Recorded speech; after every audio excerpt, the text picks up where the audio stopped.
Robert, thanks for joining us on the podcast. I've been looking forward to this conversation. Pleasure, Ryan. I'm looking forward to it myself. Yeah, we Excuse me live there. in no problem. We live in such an interesting time, and as I knew we were going to be having this conversation, I've been reading your Yeah. works and studying what you do, and it seems to me that if more people Uh-huh. knew of your work and what you did, that I think we would struggle less than we currently are with our lack of emotional resilience and dealing with people that we don't always agree with. So it's a fascinating time. Yeah. It sure is. It's sometimes the weirdest and toughest and most unpleasant times are the most interesting as well. So it's all What do you good. what do you think makes you say the weirdest and toughest times? What do you think makes these some strange and interesting times from your perspective, anyways?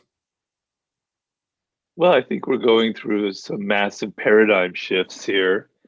I wrote about this in my last book, The Laws of Human Nature, where I talk about the zeitgeist and the formation of generations and how generations tend to fall into these patterns. And the pattern that we're seeing right now is we're in what's called a crisis generation. And basically, what it means is the young people, people in their 20s, maybe even in their 30s, are entering a world that doesn't really make much sense to them. It doesn't have much connection to their reality.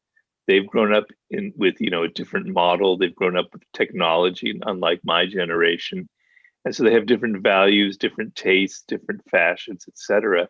And yet the world and the politics and the culture don't really reflect it. And so there's a lot of turmoil and a lot of tension and a lot of friction.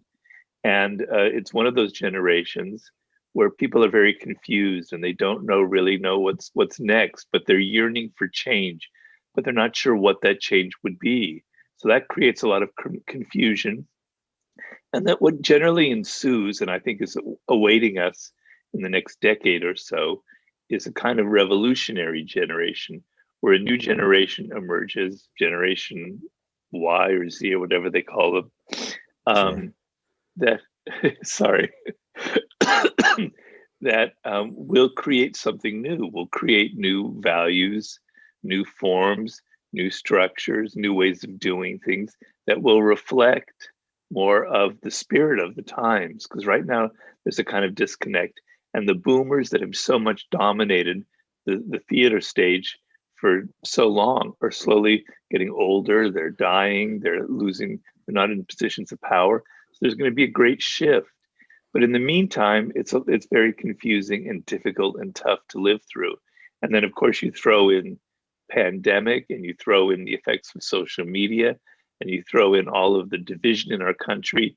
It from a very close perspective, it looks pretty awful. But in a larger sense, if you pull back, there's some interesting things that are kind of brewing underneath the surface. It's interesting because as you're talking about this younger generation having a yearning for change, but not quite knowing what that is, I think there's probably some common ground or some common interest between older generations, or even mine, which I would say is in between your generation and younger generations. Uh, it seems to me the older generations want to cling to what they have, and the younger generations want to completely remake everything without turning to their elders for what has worked and what hasn't. I'm sure there's a middle Right. ground, though. How do we find that middle ground? Well, generally young people are rebelling against the generation that's just above them. Mm-hmm. And I find that that's a natural process. So to take it on an individual level, when we were 16, 17, 18 years old in the grips of adolescence, I think it's a very natural and healthy phenomenon that we rebel to some degree against our parents because we want to create our own identity. But doing that leads to some foolish behavior, undoubtedly. And I can look back on some of my own very foolish behavior when I was that age, because just reacting against something isn't often smart. But on the other hand, it's necessary because if you don't do that, you're going to end up a stunted individual. You're going to end up in your 20s and 30s not knowing who you are, not separating yourself from your parents. Doesn't Mm. mean your parents are awful. It just means you need to find who you are. You need to differentiate yourself. And you can see that on a wide generation level where it's not often healthy or great. Some of the cancel culture stuff, some of the woke things are just going way too far, and it's getting kind of irritating, you know. But when you pull back and you look at it from a distance, you can understand it. It's part of a process where people are finding themselves. They go too far in that process, then they have to pull back. But if you don't go too far, you never know what is too much. Hmm. So it's a necessary thing to do. So, personally for me, I like history, and I think there's some great things in the past, some values that we want to hold on to, some great cultural achievements that we should be proud of.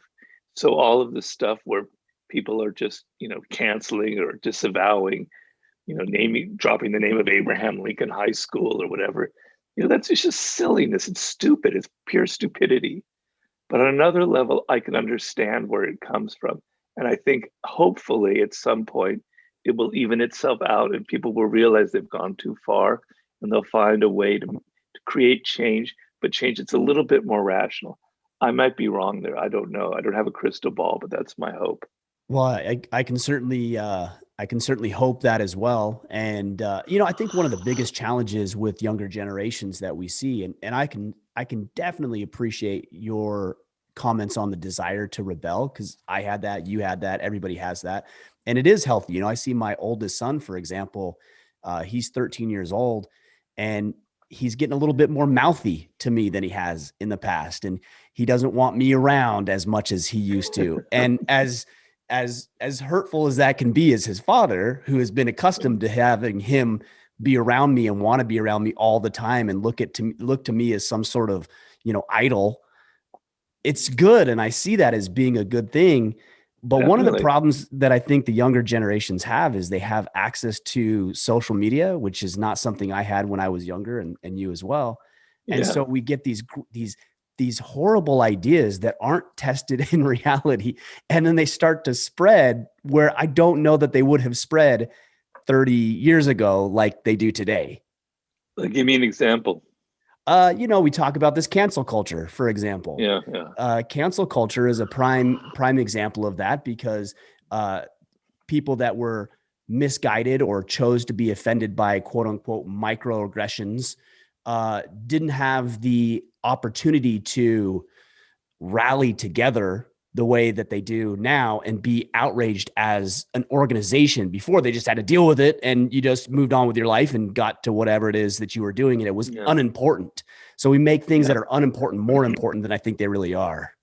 It's very, very true. A lot of it is it's very hard in the era of social media to have a kind of emotional intelligence, to have some sort of distance from your own emotions.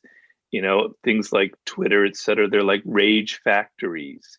You know, all of their algorithms are bent towards what will get the most views, and it's things that are outrageous, things that are going to get your blood boiling, things that can make you angry and pissed off. And Mm-hmm. so they're masters at that. They're masters at that marketing device, but they're playing to the greatest weaknesses in human nature, which I kind of point out in my last book. We're basically emotional creatures. And you see that in your own life. Your first impulse is to always react and be upset, angry, or happy, or excited. It's not to sit back and think, about Plato and think about ideas and be rational. It's not natural.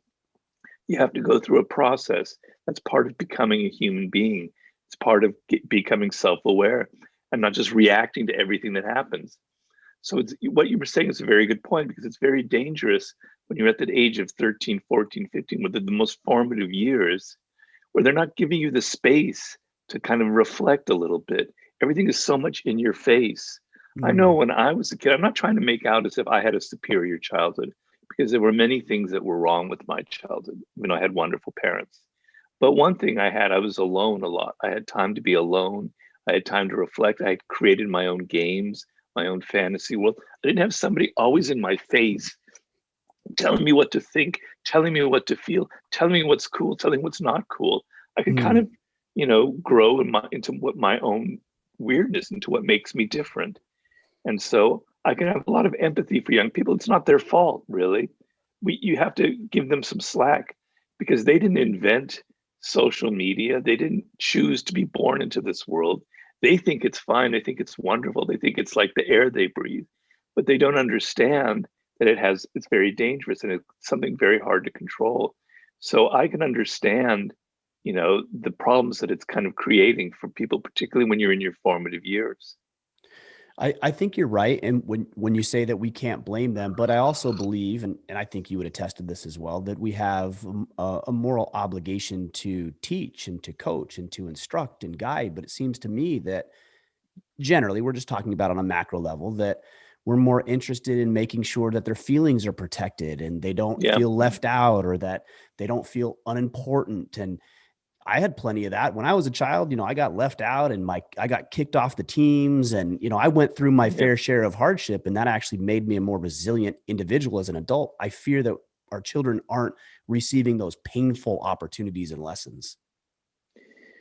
Most definitely. I completely agree. I mean, I can think back on my own experience of all of the kind of difficulties that I went through. And basically what happens is, when you leave college, if you go to college or you leave high school and you enter the work world, you're suddenly not there with your comfortable little cushy life with your parents. If you have a reasonable income, let's say, you're not growing up in poverty. And suddenly you're gobsmacked in the face with a harsh world where people can be nasty, people can be manipulative, where they're playing all kinds of power games, all kinds of egos are entering in. And you've not grown up with this. And you can get shrivel up and you can become like tissue paper because you have no inner strength. And the slightest thing can offend you. And you have no inner resources to protect you from the kind of harshness of life. You need some of that when you're a kid. You need to know that your team didn't win and that you lost. There are winners and there are losers. Deal with it. Losing hurts. But when you know that you lost, it makes you feel like, well, I got to get better. I got to Right. compete more. Getting a bad grade is a good thing. I remember, because I was very grade conscious in high school, I remember English was a subject I loved, obviously, because I'm a writer. And I remember I did an essay that I thought was the greatest thing in the world. I thought I had rewritten Abraham Lincoln's Gettysburg Address. I thought, it was amazing. And my teacher sent it back, and it was the worst grade I ever received. And I was shocked. And I've never forgotten that moment because I asked him what I thought this was wonderful. He went in, he listed all of my faults as a writer, that I was too self-important, that I was I was thinking about the loveliness of my words and not about communicating ideas. Well, that shock and that kind of hit in the face, it really woke me up and it changed me as a writer. You need those when you're growing up. You need criticism. You need to fail. You need to be criticized. You need to hear from your parents that that was wrong. You can go too far, but generally those are healthy things. So of course, we can't blame young people for the environment they grow up into. We can't control social media.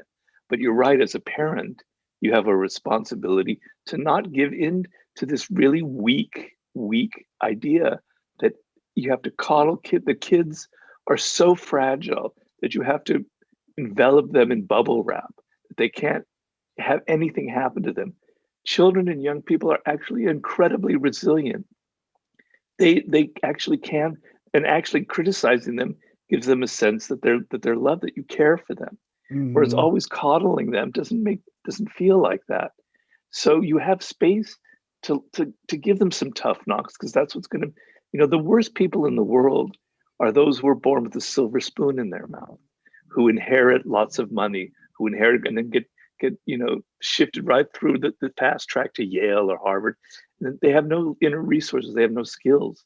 But the kids, I did a lot about this in the 50th Law when I was writing the book with 50 cents. Hmm. 50 Cent, but people who've had it hard, who've only known the worst side of life, they're often the ones that figure it out the best because they understand the reality of how harsh life is, and they've developed inner strength and they can deal with it a lot better than the coddled little pampered babies that the well-off have. Sometimes I feel like we're doing good work here with this movement. And, we've been doing this for 6 years. And then at times I feel like we're preaching to the choir, that the only people who are listening are the ones who would agree with everything that you're saying and everything that I say. And my question is, how do we then reach out to those individuals who could actually benefit from seeing things a little bit differently, building in some resilience and toughness and grit and fortitude, not only into their own lives, but into the lives of their children and the people they have a responsibility for. How do we reach across the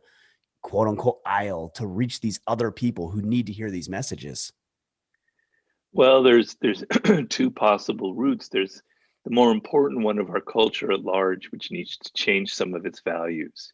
It's been heading in this direction for probably 40 years with helicopter parents, etc., Mm, where parents tended to dominate all aspects of their children's lives. And probably there's a reason, and we're not going to go into it now because it'll probably be kind of boring, why this evolved the way it did, why parents have become so afraid and so fearful. So a cultural shift has to happen. A generation has to rise up that says it's okay to have some pain. It's okay to be afraid. It's okay to have some tough things happen to you. I want my children to have that. You know, I don't. So that has to happen on a level that you and I can't control. It has to come from leaders. It has to come from teachers. It has to come from culture and the entertainment industry and something a wider movement, which would be wonderful. And if I saw it, I would pile on and do whatever I could to give it more momentum. On do an you see individual, do you yeah. see, if I can interrupt really quickly before you get to the individual level, do you see small movements or isolated elements of this that we could potentially latch onto? I know obviously we can read books and we can listen to podcasts like these and we can do those things, but are there movements that you've been aware of that we should ought to look into and ought to consider as we attempt to change the culture to this one of sacrifice and struggle and meaningful Well, pain? I don't see a movement per se. I wish I did, and maybe I could be wrong because I don't have my finger on everything. I Mm-hmm. read things sometimes, an article or a book that kind of is talking about the same thing. So I know that my mind is aligning with them. There's a great book called Anti-Fragile Mm, by Talib. I don't know if you've read it. I forget I his have. first name, excuse me, Nassim Talib. Nassim, yeah. You have? It's a great book. It's about exactly the same thing in a very philosophical way, but in a very direct way about, our anti-fragile culture and how dangerous and nefarious it is. So I see other people seeing the same problem, but it's weak. You're swimming against the tide. When you read things that kind of reflect the general culture, like the New York Times or Washington Post, Mm-hmm. or you watch the news or whatever, that kind of the cultural influence is there. It's sort of like the air that people breathe. It's you can't really change that, and that is has effects on all of us. So I don't really see the little seeds yet. I know that human nature being what it is, people are going to rebel against this because we as humans are defined by our resilience. It's what made us who we are right now. You know, I write about this in several of my books. We're actually physiologically very weak creatures, Mm-hmm. right? We don't have chimpanzees and gorillas could crush us in a second. They're so much Absolutely. stronger. A leopard could eat us in a minute, and they did. They were feasting on us back several million years ago. We don't have physical capabilities that are very powerful in actually in nature. But what we did have was our social skills, our ability to work together, and our resilience, our toughness, because we lived in a ruthless environment in which we had to learn how to cope and how to deal with a very harsh environment. And look at where we are today, and the amazing things we've accomplished. It's only because of how the hardness of the world that we have to push against. So humans need resistance, continual resistance.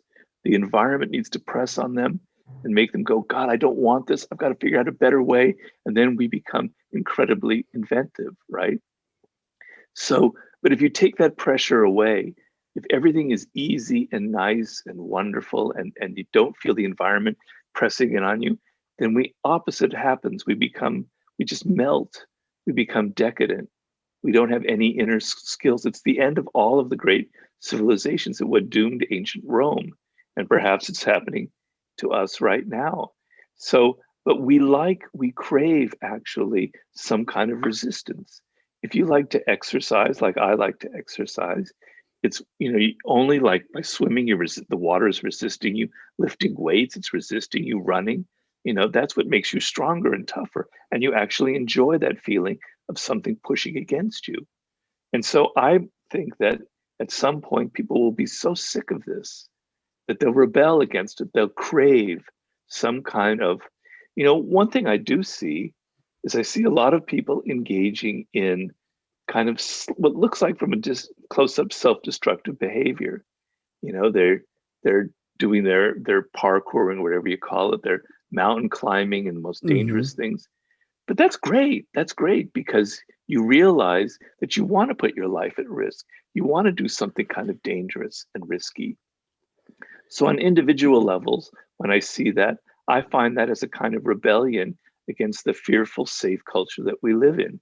And you notice I don't do mountain climbing anymore because I've physically not, I've had a stroke and everything. Hmm. But there was a whole movement about mountaineers, two movements. One is the 90% of people who do rock climbing. It's all about safety and the best technology and making things as easy as possible for you and giving you maps to go exactly to where you want to go and find your phone, and just and then the 10% who hate that and say, Right. look, I want it to be hard. I want it to be tough. I want to risk my life. The risk factor is what makes the adrenaline rush. It's what makes it exciting. And they're rebelling against that. So those kind of movements, I mean, those are small little trivial things, but those kind of rebellions on an individual level that we see in people are signs of this culture is kind of gross. I don't want any, I want to rebel against it. Well, on the question of how to influence people, you have to be very careful because people have their mindset. And I wrote about that in my last book. Sorry to keep bringing that up, No, but it's great. It's important. if you want to influence people, you have to not hit them in the head and say you're wrong. You're Mm. coddling your kids. You're going to create a monster. You got to do it my way. That's going to actually reinforce them. They're going to think that you're an asshole. They're not going to listen to you. Walls will come up that'll never go down. Sure. More Yeah, rebellious nature, of course, comes into play again, right? yeah, exactly. So you have to get inside their world. You have to get inside how they're thinking, and you have to implant little seeds inside of them, you know. And if I had a particular instance, I could kind of spell out because I do this sometimes with people who have problems with their children. I could spell out kind of ways to make that kind of conversation where you kind of almost seduce them into thinking, into realizing the power of criticism or the Mm. power of failing, you know. Um, but it's mostly you have to be very gentle and you have to be very strategic. You have to think it out. So yelling and hectoring at people never works. Yeah. That's all I can say on that front. No, I think that's absolutely true. I mean, anybody's ever tried it specifically over some sort of social media, we know we know that doesn't go well. I am really No. interested in how people perceive not only you as an individual, but your message because you're talking about things, for example, knowing human nature and how to you use the word influence, which I think is a powerful word and a powerful idea. But then I'm sure you run across people who would say that it's manipulative behavior, which I don't think is inherently bad, but that has a negative connotation for a lot of people. Uh, how do you have conversations with people who don't agree with what you're doing or the way that you approach human nature or the laws of power, these types of things? Well, the main thing is I try to never get defensive because the moment you get defensive, you've lost it. Your ego gets intrudes and you start getting emotional and you get angry and you say stupid things. Hmm. So I never take it personally. In fact, I think it's a good thing if people disagree with me because it shows that they have some spirit. And then I try and think of what it is that, the source of their anger or their problems with my work. And I've been doing this now for 22, going on 23 years since the 48 Laws of Power came out. And I've been getting feedback from people, you know, and I've seen a pattern of types of people who really dislike my books and who get upset with them. They're Hmm. usually people who have an illusion. I mean, I'm revealing my own prejudices, who have an illusion about life. And the illusion is that we're basically these angelic creatures. Humans are basically good, and we need to appeal to that. There may be a few really bad apples in the world, and we have to fight against them. But basically, most people are good.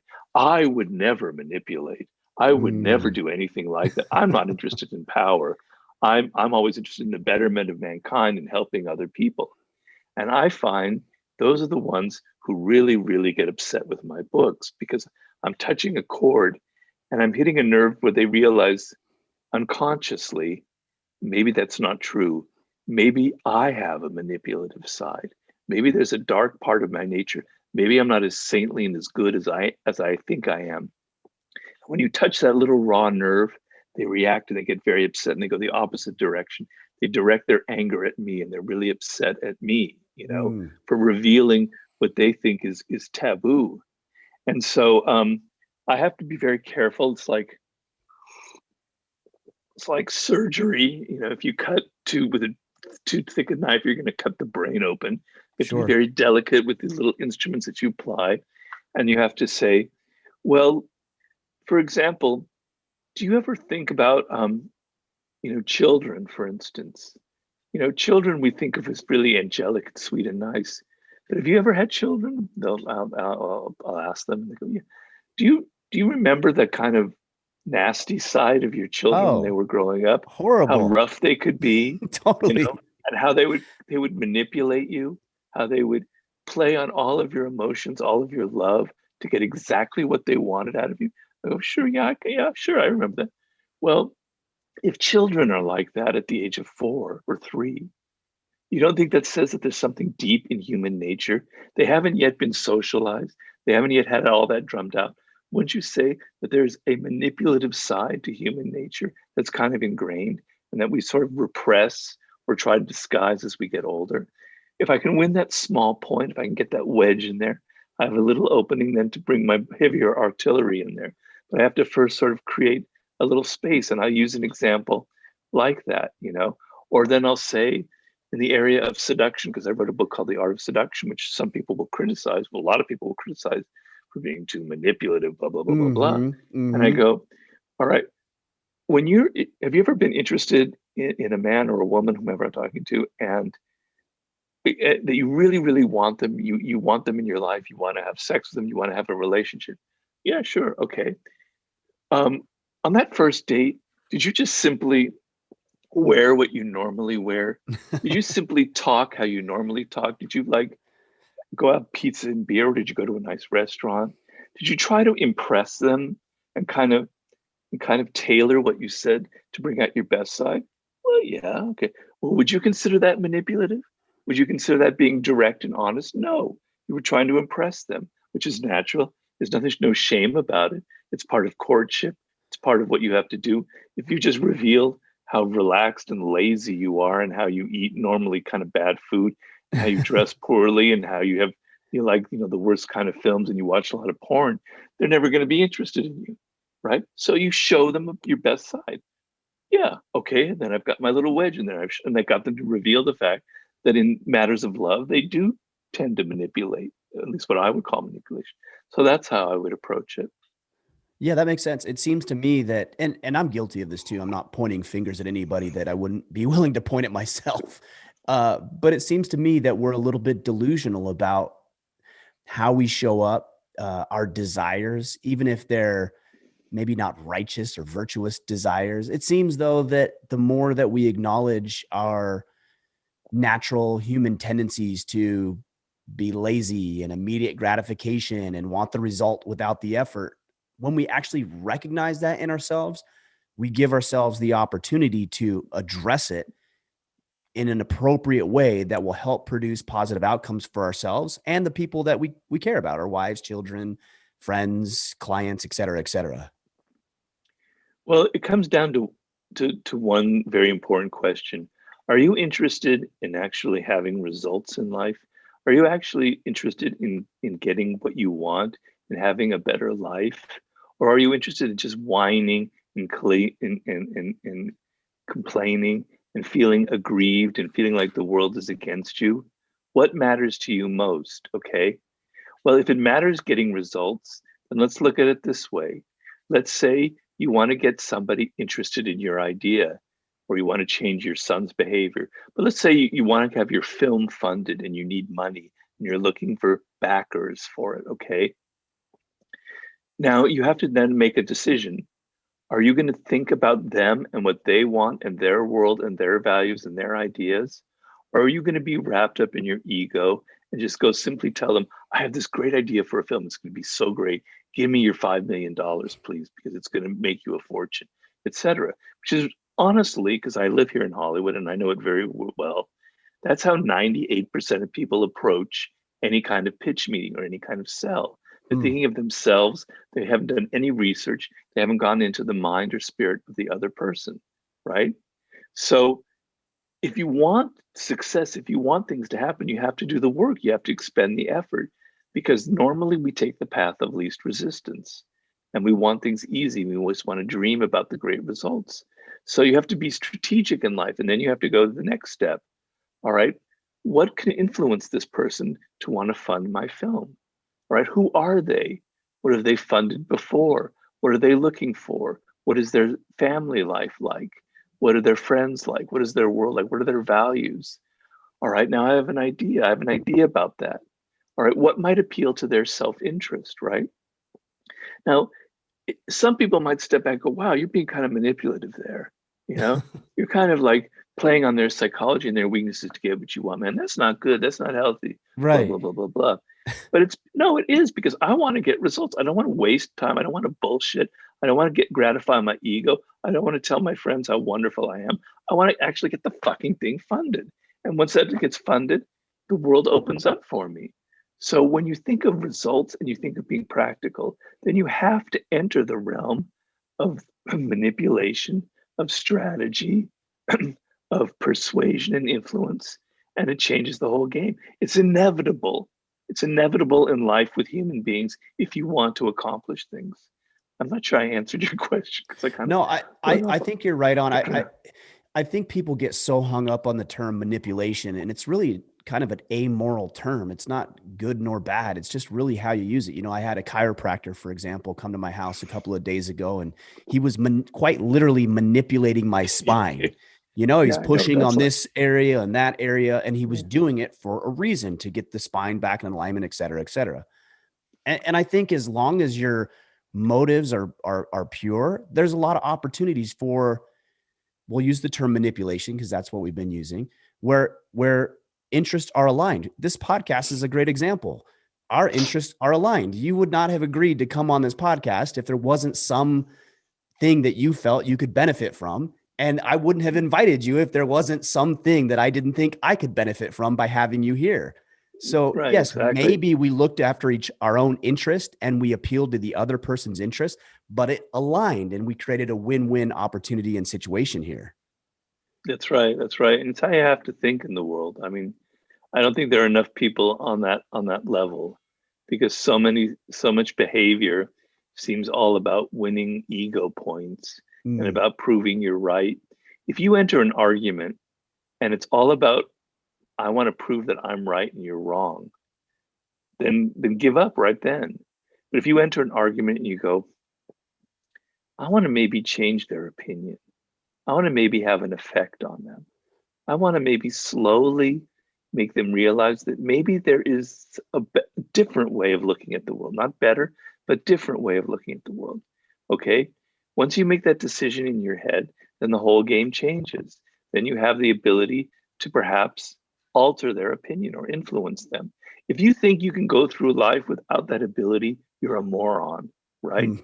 You're going to have a life full of misery, because you're going to be running into people like bowling pins and knocking them down, and no one's going to like you. Yeah, you're And going to be people might lonely and smile. miserable. You'll be lonely. People will smile at you and say, yeah, I love you, but they'll never agree with you. They'll never do what you want. They'll secretly rebel. So you have to be aware of this aspect of human nature. We're a social animal, and people naturally think of their own interests in any kind of situation. They're resistant to change.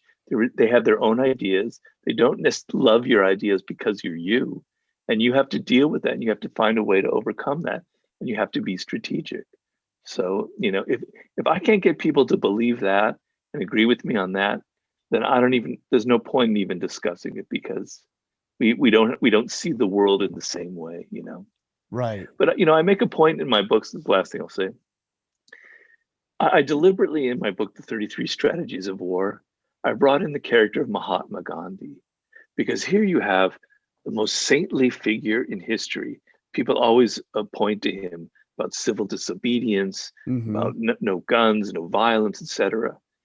And I show in the 33 Strategies of War that this man was incredibly strategic. He waged a war against colonialism, against the English in India, with very precise marches that he knew would get his followers beaten up by the police, would show up in the newspapers in England, and would affect liberal opinion in England. He was incredibly strategic, and it was brilliant, and he won that war. So if Mahatma Gandhi was a strategist, what the fuck is keeping you being such a higher, holier than thou person who thinks you don't have to enter into that kind of dirty sort of way of thinking? Anyway, Well, so this is an interesting vein that we can take on this, because even these individuals, we're using the term strategy if you're not going to be a strategist, right? And so we'll hear these individuals complain about microaggressions and being triggered and offended about every little thing, and that I'm better than you, or virtue signaling and more righteous.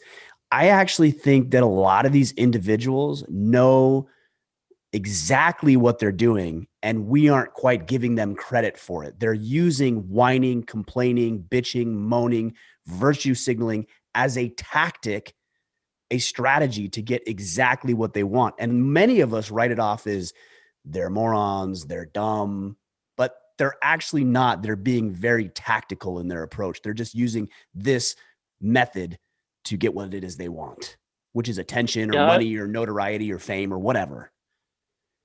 yeah, I would agree, and I think it's an example of there's a kind of, I don't know what the metaphor comes to my mind, but there's this kind of gravity among humans where we naturally want power. That's what I say in my first book, right? The feeling of having no power or control over your life makes you miserable. The fact that you can't influence your children, your spouse, your boss, your colleagues will make you a very bitter and angry person, right? So we want power, we want a degree of control over our environment, over the people around us. Not complete control. Obviously, that's impossible. Not even that much, but just enough to influence them, just to get them to not bother and upset us. So we begin from premise A. We all want that power. Well, people naturally, like water falling off a cliff, will find their way to how they can get that power. And they will find it in some way by hook or by crook. And if they can get power by complaining, by getting a lot of attention, by being very passive aggressive. I talk a lot in my books about passive aggression strategies, because I see a lot of that in our culture. And I don't mean to get, to seem like I'm a paragon of virtue, because I notice in myself a lot of passive aggressive behavior traits that I'm aware of, and I try and get rid of, but they're there because it's very much entrenched in our culture. But people will find a way, like water, to where they can get some power. And if it Mm. comes from seeming more saintly than other people, if it seems like they are on a higher moral ground, they will use whatever they can, whatever weapons are at their disposal. And yeah, they will find, you know. Now, I want to make one point clear. I understand a movement like Black Lives Matter very well. I find it, there's a lot of truth to it. I understand their the incredible, the insane history of racism in this culture and what they've had to deal with police. So I don't want to make the impression that I think that something like that is totally out of bounds, that they're protesting about that, etc. But there's other side to it in other areas that definitely goes way too far, where it's not about getting any kind of results, or it's not about really about changing the world.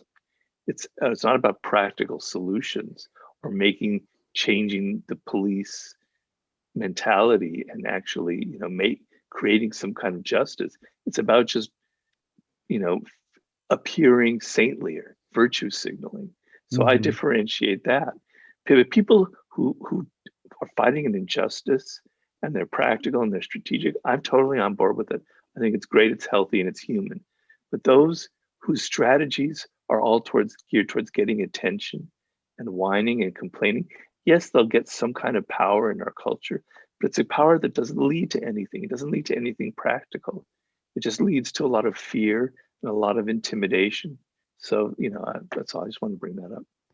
Do you believe that power is the fundamental motive for everybody? Do you think everybody is driven by that? Of course, we're driven by other things too as well, but do you think at its root that everybody is after some form of power, at least the way that you define it and the way that you talk about it? I think so. It's part of a chapter that I'm writing in my new book, but there's, my favorite philosopher in the world, as most people will know, is Friedrich Nietzsche, who I devoured since I was 16 years old, and I love all his books. And he wrote a book that's kind of was published after he died called The Will to Power. And he defined his idea of the will to power changed over the years, but in the end, the idea was basically it's built into any living organism. The desire that you want to live and that you want to expand. You want to expand in your environment. You want to have more room as a predator. You want more space if you're prey. Mm-hmm. You have a will to some kind of power or control with your environment. And he built that into his definition of life itself as a kind of organic biology. He was arguing actually against Darwin because he thought that was the motive force in biology. Now, you can argue against that or whatever, but I found a lot of truth to that. And I think it's that evolution. I just want to step in here for a second. So Nietzsche, that evolution was a byproduct of our desire and quest for power. Am I understanding you correctly? Yeah, it's not power in the sense that we think of power. It's not the power, in politics or whatever. So the word, because we're translating the word Macht from German, and it has a different connotation, and so it's not that kind of, human power that we're talking about. It's a desire to. I think the word that he would use is expand. Expand your territory. Expand your circumstances. Expand your possibilities, right? And where he disagreed with Darwin was Darwin believed it was mostly random. Evolution occurred through random processes, that the word is teleological. There's no purpose behind evolution. There's no God guiding it. It's just random. And Nietzsche said that there is something guiding it in a way. It's not God, but it's the desire for each organism to expand and to have this kind of more power within its environment. And that was driving evolution. Now, of course, most biologists and scientists would find it kind of silly. And I understand that he's not a scientist, but I think there is some validity to what he was saying. So if you extrapolate that to humans, I think there's something built into the life force that kind of wants this expansiveness. That's what being alive means. Being dead means nothing changes. You're just decaying. You're not different from the You're environment. detracting, you're reducing, you're not expanding. Yeah, right.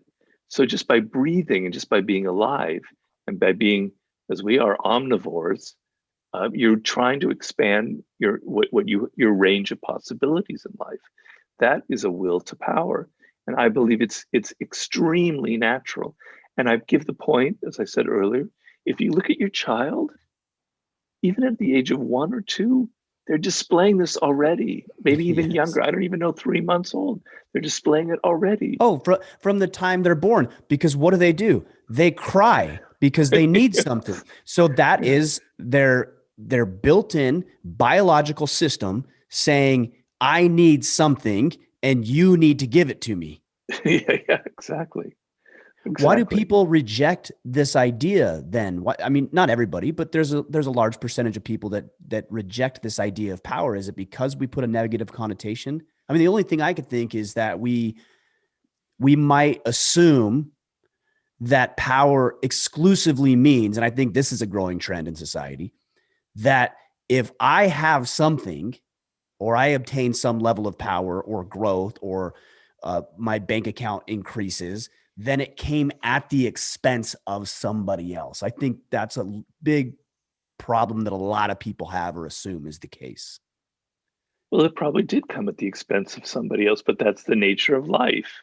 You know, when one fish eats another fish to survive, it came at the expense of that smaller fish. Now, I'm not talking in a Darwinian sense of the struggle for existence and the survival of the fittest, but there's not always win-win situations. Mm, If two people are vying for the same source of money to finance a project, and one gets it and the other doesn't, one won and one lost. Sorry, that's life. And what mm. losing should make you do is it should make you try that much harder. God, I'm sorry, I forgot what the original questions remind me. I had an idea and I'm Well, I like slowing that you were down here. talking about that. No, no problem. I like that you were talking about that. But what I had said Yeah. earlier was, why do people have such a negative Oh, connotation of the word okay. power Okay. or the Yes. Thank you. concept of it? Well, because we live in a very moralistic culture, and it's probably a little bit of a relic of the 1960s, where power was sort of associated with these nefarious backroom people in government or leading the Vietnam War or with Watergate, etc. So the sort of idea evolved that power was this ugly thing. It was them versus us, right? Mm, And so I don't want power. So the saintly approach was, I'm not interested in power. I'm not really an ambitious person. And if you say to people in a social sense, I actually want power, people are going to judge you negatively. They're going to of think something's course. wrong with you. They think you're antisocial. If you say, I'm an ambitious person, some people, that might not be quite so negative, but most people will think, God, he's probably an asshole. He's probably Yeah, just after like getting a lot of money and screwing sure. people, Yep. right? So there's that association with the word. And I think it's a cultural thing that has evolved over time, a kind of embarrassment. A lot of it happened from the United States, was the most powerful country in the world in the 60s and still is to this day. We emerged from World War II as the preeminent power. We went through the 1950s and we consolidated. In the 60s, we just took off. And a lot of people were kind of embarrassed and ashamed about that. And I remember a quote from Gore Vidal.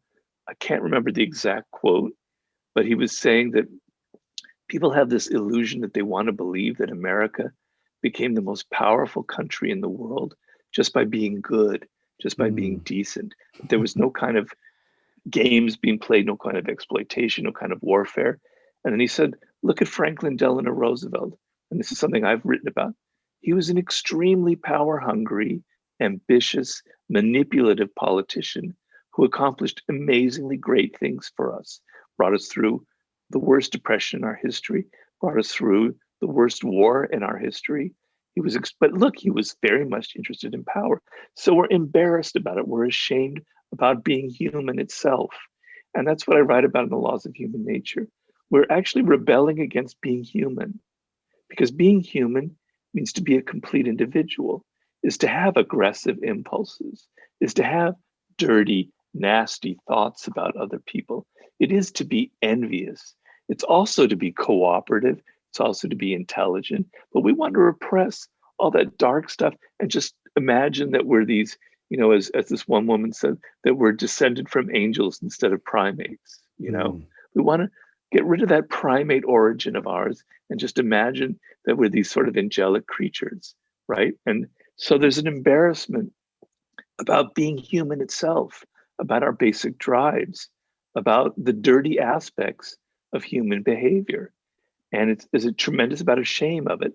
And I think it comes, I mean, I'm not going to spend, we could spend 5 hours talking where that comes from, because I think it has roots all the way going back into the 18th, 17th century. So it's something that's building up. It actually goes back further than that.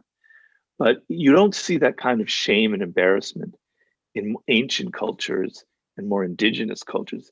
It's more something that's evolved among us going back maybe 800 years in Western civilization. But it's very much ingrained in us to be embarrassed by the primate animal side of our nature. That's all. That's the best way I can look at it. Yeah, that makes sense. And I think there's an element, and I've heard people say things like this, that we've gotten better, right? We've evolved to be better, that's no longer a thing. Ah, And God, we hear this that all the time. argument makes me so angry. I can't tell you. It's the Steven Pinker argument. Enlightenment now are better angels. Okay, Mr. Pinker, let's look at the facts. This is the 20th century where we've evolved. Okay, we had the death camps in Nazi Germany. We had Auschwitz. Okay, we had Soviet Union. Probably the greatest mass murderer in the history of mankind was Joseph Stalin. Estimated that 80 million people perished in his labor camps and in World War II by his stupid mistakes, etc. You look at the Chinese communism, incredible. You look at McCarthyism. You look at Rwanda. You look at the Turks fighting against the Armenians and that genocide. You look at what's going on in the Middle East. You look at what's going on in Africa right now, and all the wars we've in Vietnam War. Oh, we've gotten that much better. Mm. We've gotten better at disguising some of those things. So people don't see it. We don't see all the deaths and all the mayhem in our face, although we might see it on the nightly news. We've got better at kind of keeping it a secret. But why would we suddenly have become these angelic creatures? We evolved from primates, and well, obviously, unless you disagree with that, I don't know who does, chimps, okay? And we had aggressive, violent impulses built into us over millions of years. That's how our brains were wired. We're also very cooperative creatures. We have two sides to our nature. But do you think in just the last 200 years, we've been through culture, we've been able to rewire our nature, our brains, so that we've somehow become these better people? I find that massively irrational. There's an argument people can make against me, and I've read it, and I listen to it, and maybe I'm wrong, but I find it very irrational, very illogical that we would be able to rewire our nature. It's altered, obviously. We're not clubbing people over the head. Sure, We're not right. like those Scots in kilts in that movie, Braveheart. Obviously, we're not in Braveheart land anymore. That much has changed, but it's less direct. So what I wrote about in the 48 Laws of Power is you won't be beheaded for making a terrible mistake at your job, as you might have been back in the days of Cesare Borgia, but you'll be fired. And Hmm. all kinds of ugly things will happen. And people will be mean to you, but it's less direct. It's less bloody, but it still is very aggressive. So that argument, I'm sorry, I revealed my own little weakness. That argument gets my blood boiling because I find it so absurd. Well, I think, and I tend to agree with you, and I think that it's a better way to approach life, because the alternative is to assume that everybody has your best interest at heart, that they're going to leave you alone, that they don't want what you have, that everybody's, like you said, angelic and perfect. And of course, we know that when we do that, we let our guard down because we think people have noble intentions, and then we expose ourselves and we make ourselves weak and vulnerable. It's just not a great way to live. It's better to, I'm not going to assume that everybody's a horrible person, but to assume that people have negative thoughts, that they are after their own self-interest, that they are greedy. And as long as we are aware of that, then we can maintain our own interests the way that we see fit and the way that other people are relying on us to do. Yeah. There's the old Latin expression, desire peace, but prepare for war. Mm. Um, Basically, I call it kind of asymmetric warfare. And normally, asymmetric warfare we defined as guerrilla fighting or terrorism or that kind of thing, where you're sort of leveraging your weakness, the fact that you have a smaller army or less weaponry, into a strength, right? But there's another kind of asymmetric warfare, which is fought on the ethical ground. And where I talk about that or think about that is someone like a Vladimir Putin and Russia, where if you have less scruples, if you have less morals than the other side, it gives you a tremendous advantage, unfortunately, in the battles of life, right? So here's Putin, who doesn't live in a democracy, who basically will do anything to screw with the United States, right? Hmm. All bets are off. He's not going to face re-election. He's not going to face a Senate or a Congress that's going to say, don't do that, Vladimir. He can do whatever he wants. He's going to mess with you. So not to say that we're not guilty sometimes of similar things, but he'll do whatever he can to mess with our elections, to infiltrate, our cybersecurity, etc. He'll poison people and then pretend that he never did it. He'll invade a country and said he never did it because he doesn't care. He'll do anything. So if you're amoral, if you have no scruples, your menu of options is now A to Z. Whereas Sure. if you have, Limitless. you're moral and you have a Congress and you have a balance of power, your menu is A to C, not A to Z. It gives you an advantage. Well, in life, there are Vladimir Putins all around you. They're not everyone. You're not supposed to be paranoid. But I would estimate 1 out of 10, 1 out of 20 people in your environment, in your office, in your work world are like him. Maybe more, maybe the percentage is higher. I don't know. They have less scruples than you. They're more manipulative than you are. They're more aggressive than you are. They're willing to do more than you are to advance their own their own agendas, right? So if you're all naive and wonderful and think that they're great, you're going to get screwed. Mm-hmm. So the game is to be aware that there are the Putins out there. There are people who are willing to do things that you're not willing to do, and to be more strategic in defending yourself and defending your interests. Once again, I've forgotten what your question is, but I hope I I'm don't know what it answering was at that point either, but I enjoyed what you were talking about there. I was just enthralled by sometimes I that, so I forgot too. sometimes I get off into these things. I don't know where I get lost in the forest. I don't know how to get my way back. But anyway. I do like that you were talking earlier about the win-win versus win-lose scenarios, because we do hear in the popular narrative is that create win-win scenarios. It's like, well, I'm competing for that job, so I don't want that Yeah. individual to win. I want to win. And again, I think this is a more realistic approach so that we can still operate within the confines of our own moral code. I think that's important, but do it in a way that's at least open to and aware of the possibility that others are operating outside of the codes you set for yourself.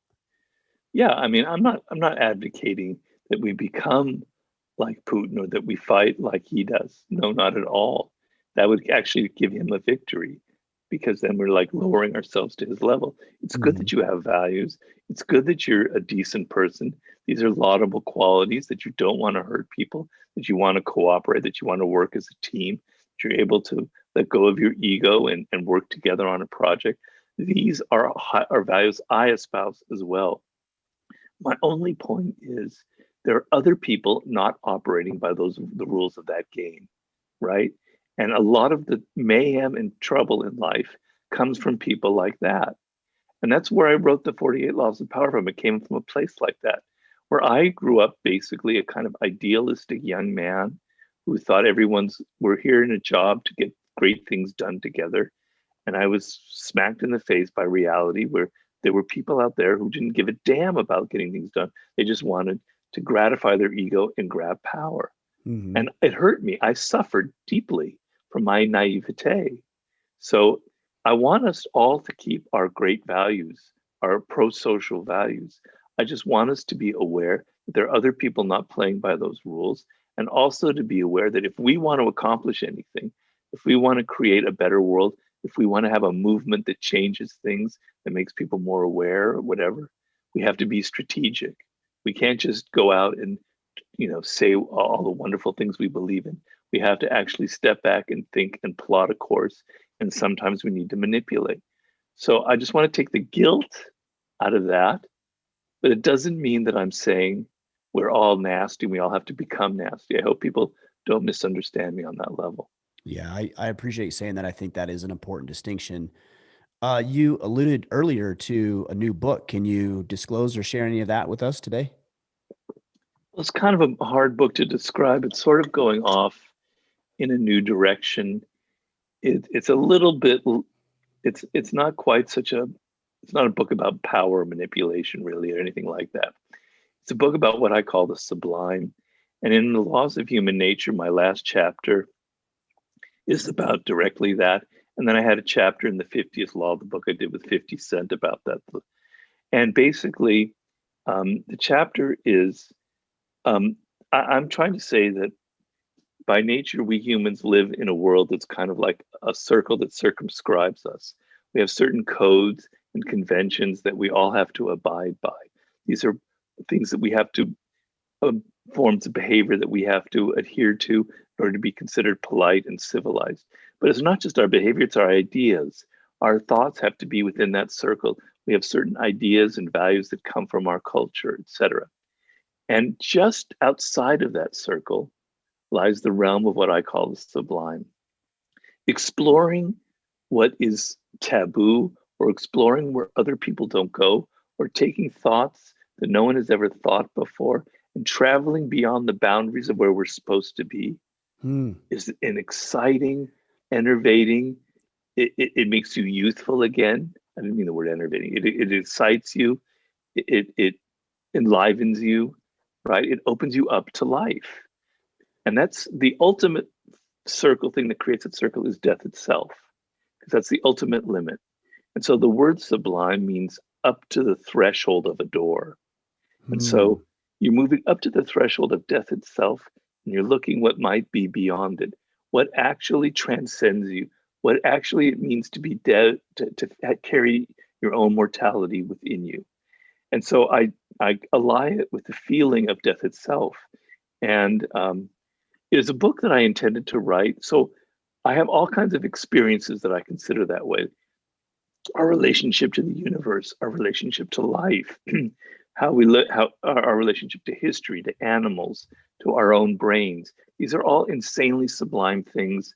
And I'm very fascinated by discoveries in science that I think are just mind blowing, and that I think people need to be more aware of, like how we were when we were children, how discoveries in science are so, whoa, that's true. Right. They took a photograph of a black hole.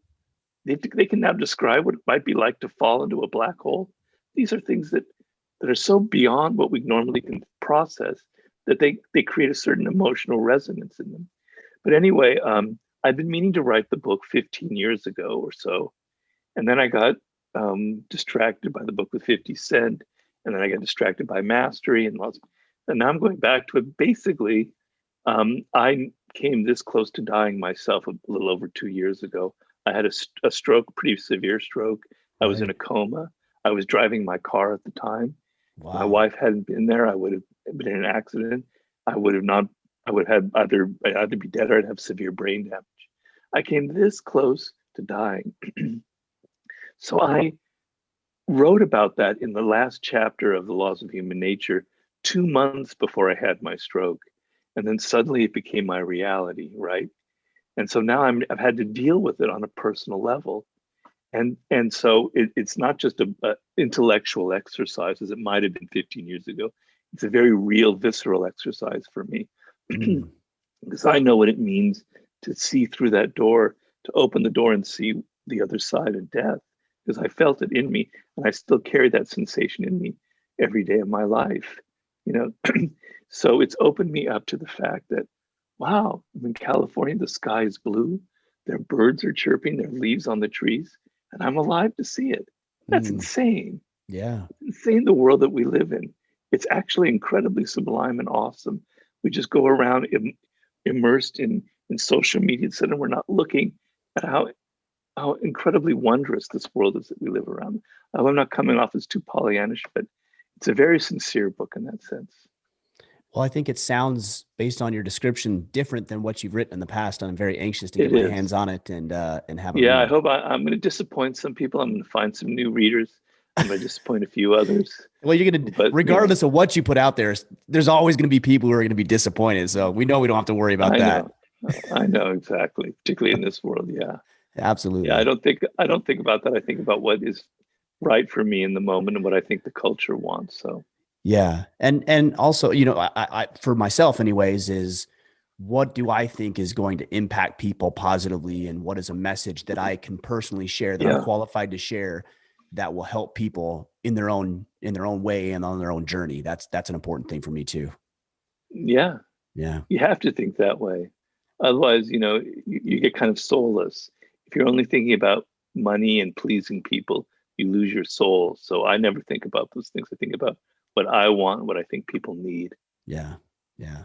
Well, Robert, I appreciate you. Your work has been deeply impactful in my life. It's helped me to understand myself better and to understand other people better, which makes me, well, frankly, it just makes me more successful on whatever front I'm Yeah. dealing with. And so I do appreciate you taking some time and joining us and sharing some of your wisdom with us. Well, thank you very much. It was a very intelligent discussion. I really appreciate it. I don't get enough of them. So it was a great interview. I enjoyed it. Thanks, Robert.